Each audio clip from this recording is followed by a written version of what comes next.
Boa tarde. Thank you for coming. This is my first trip to Brazil, and Laura and I are really pleased to be here in your capital city. We've had a magnificent stay. Had a great visit with President Lula. It's an important visit because Brazil and the United States are close friends, and that's the way it should be. Plus, the President and First Lady gave us an unbelievably good barbecue. I also commend the President for his commitment to improving the lives of the people here in Brazil. Our two nations share many things in common. We're both children of the New World, founded in empire and fulfilled in independence. We're united by history and geography. We share the conviction that the future of our hemisphere must be a future of justice and freedom. Only a generation ago, this was a continent plagued by military dictatorship and civil war. Yet the people of this continent defied the dictators, and they claimed their liberty. We saw the dramatic evidence at the Summit of the Americas that President Lula and I just attended. The delegates from 34 countries that came to this conference all represent democratic governments. Freedom is the gift of the Almighty to every man and woman in this world. And today this vision is the free consensus of a free Americas. It is the vision that is written into the founding document of the Organization of American States, which calls on the hemisphere to offer to man a land of liberty and a favorable environment for the realization of his just aspirations. It is the vision that has given clear direction in the Inter-American Democratic Charter, which declares the peoples of the Americas have a right to democracy, and their governments have an obligation to promote and defend it. And it is a vision that puts what was once a distant dream within our reach. And America is wholly free and democratic and at peace with ourselves and our neighbors.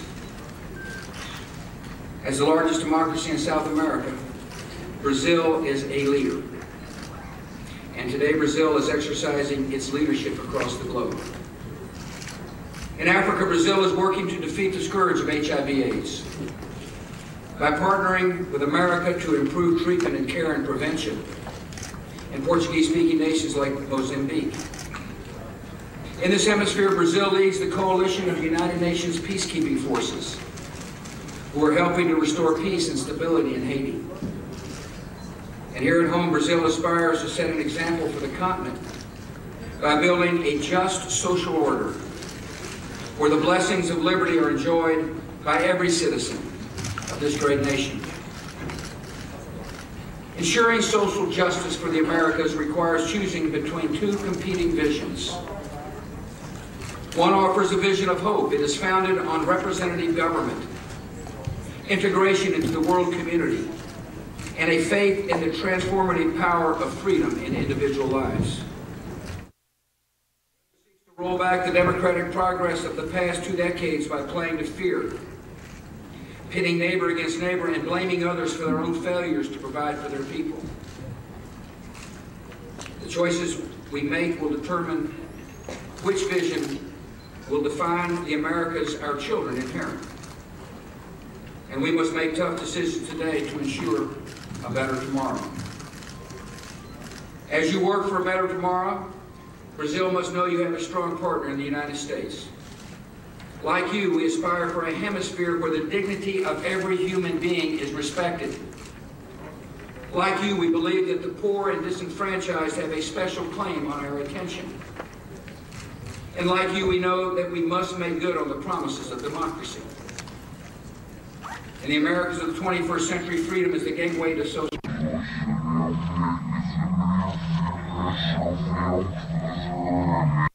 The 21st century, freedom is the gateway to social justice. And democracies old and new must work together to build a hemisphere that delivers hope and opportunity for every citizen. Our common ideal of social justice begins with self-government. The promise of democracy starts with national pride and independence and elections. But it does not end there. A country that divides into factions and dwells on old grievances cannot move forward and risks sliding back into tyranny.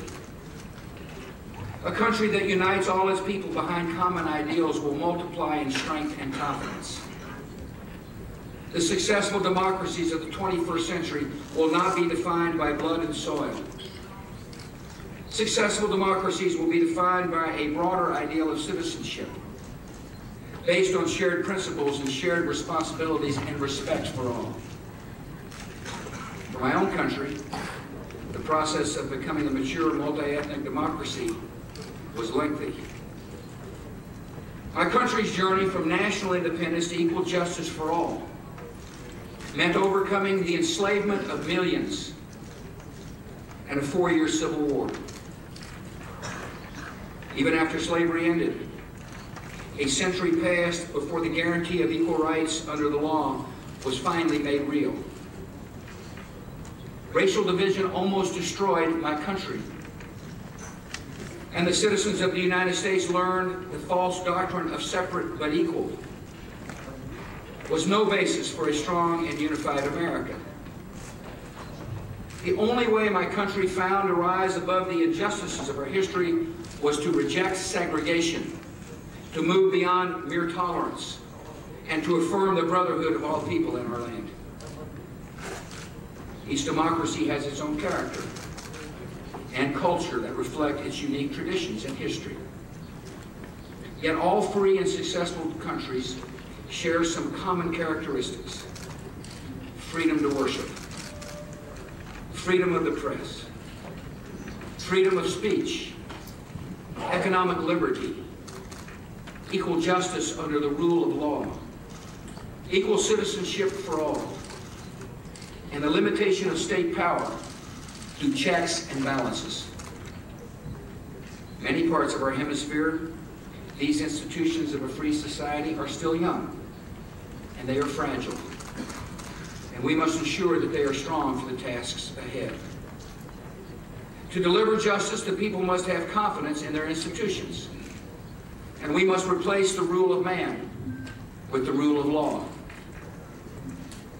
Some today suggest that democracy has outlived its usefulness. They have misread history. The Americas has declared democracy indispensable for the exercise of human rights.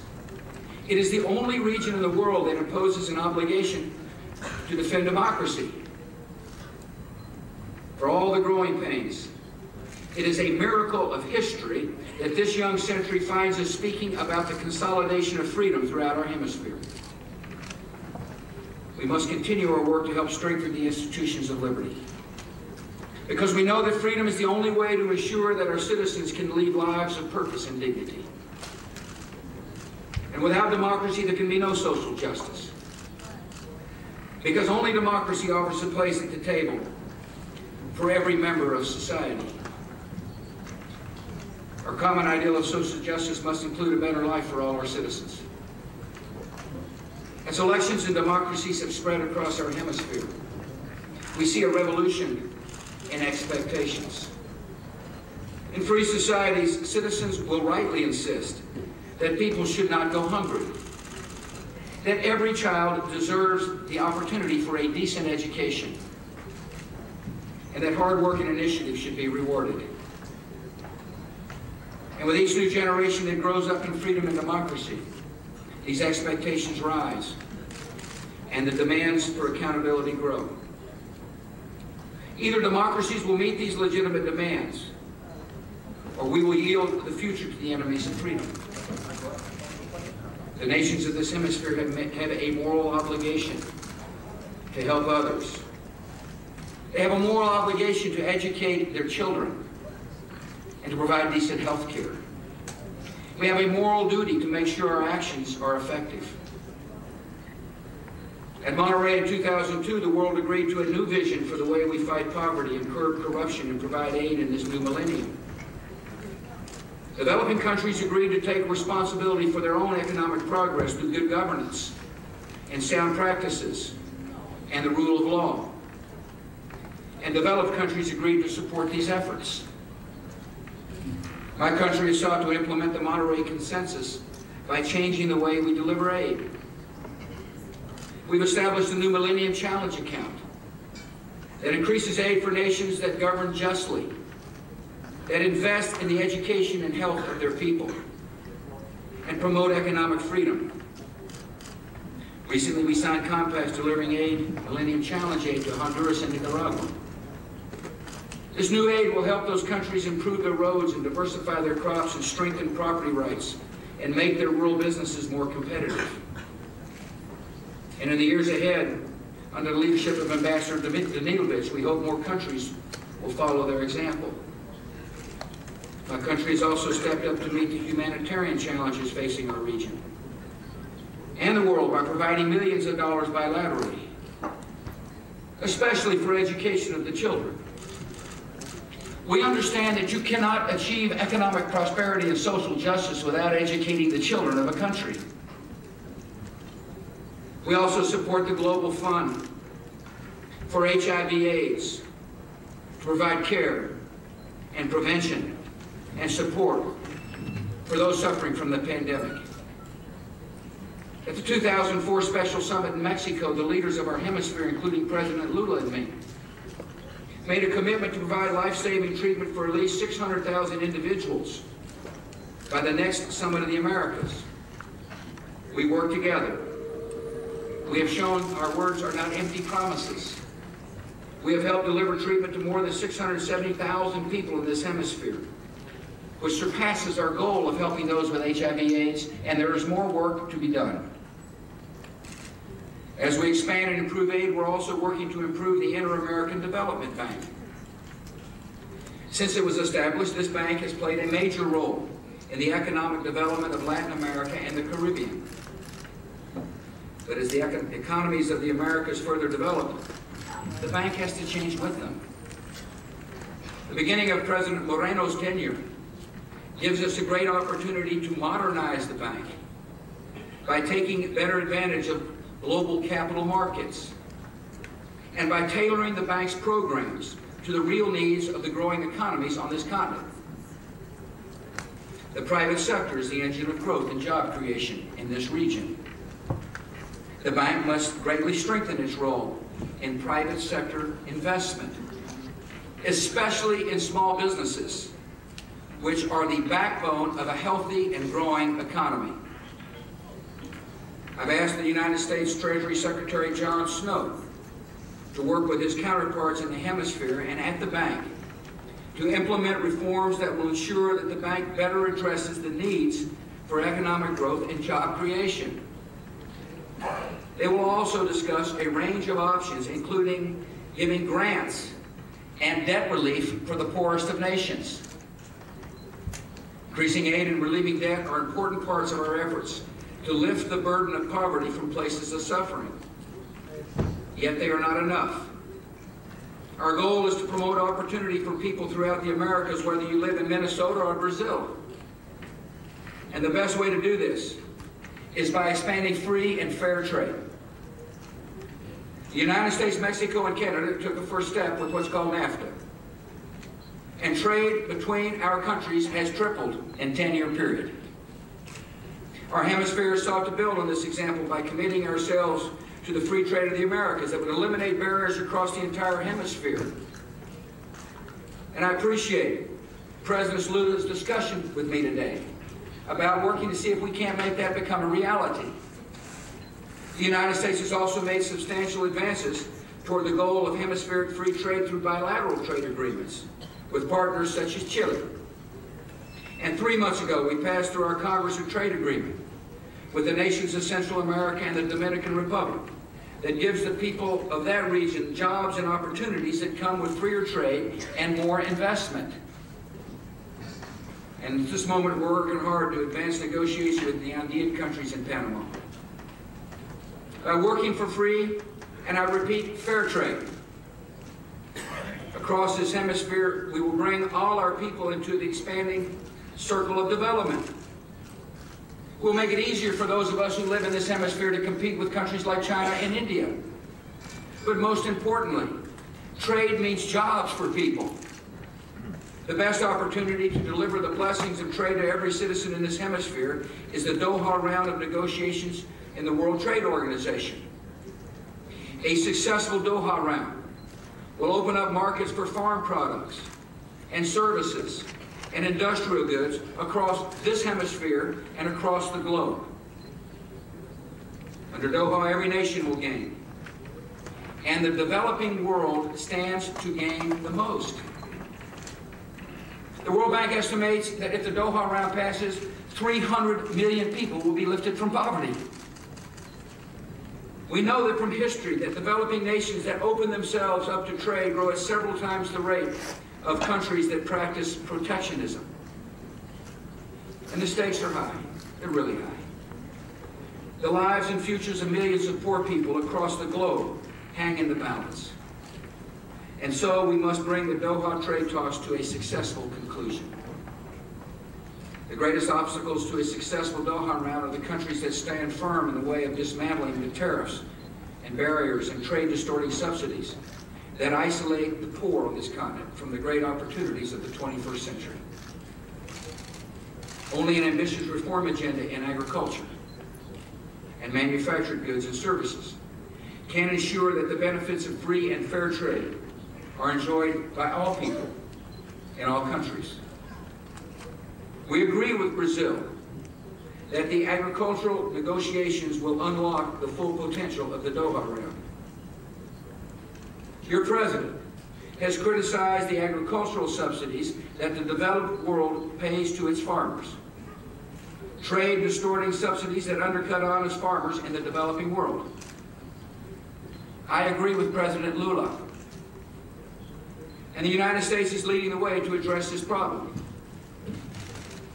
My administration has offered a bold proposal for Doha that would substantially reduce agricultural tariffs and trade-distorting subsidies in a first stage, and over a period of 15 years, eliminate them altogether. Leaders who are concerned about the harmful effects of high tariffs and farm subsidies must move the Doha round forward. And leaders who want to make progress on agricultural subsidies must use their influence to help the WTO make progress on all aspects of the Doha round.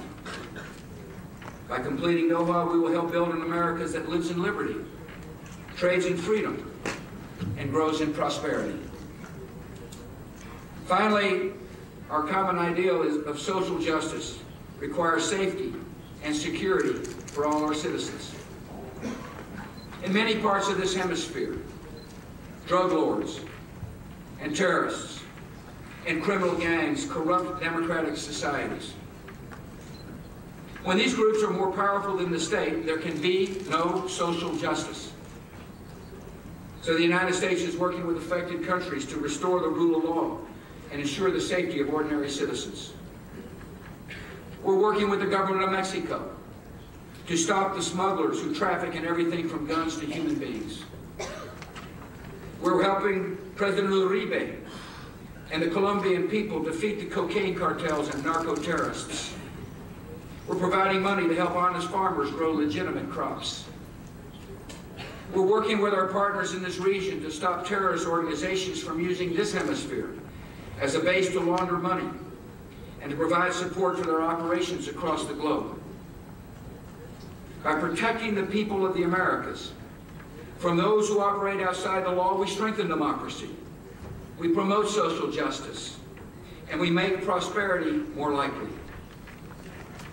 Citizens who live in fear for their lives because of drug lords and terrorists and criminal gangs are not free citizens. So we must continue to work for the day that all citizens can count on their governments to protect them from criminals and advance the peace and stability that can only come from freedom. In the last half-century, the nations of the Americas have overcome enormous challenges: colonialism and communism and military dictatorship. The progress we have achieved is the result of tremendous sacrifice and strong leadership. One such leader was the man who built this beautiful capital as a symbol of Brazilian democracy. President Kubitschek was forced into exile when anti-democratic forces seized control in Brazil. His dream, he said, was to live and die in a free country. At the start of this hopeful new century, the dream of this proud patriot inspired citizens not only in this country, but all around the continent. The citizens of the Americas look to us, the elected leaders, to make his dream a reality and to lead by example. Governments across this hemisphere must be strong, must listen to the people, and must not squander their money. Governments across this hemisphere must be free of corruption. Governments across this hemisphere must be accountable, and we must live by the same standard we set for others. By making the blessings of freedom real in our hemisphere, we will advance the cause of social justice and set a shining example for the rest of the world. Thank you for allowing me to come and address you. May God bless Brazil. May God continue to bless our nation, America. Thank you.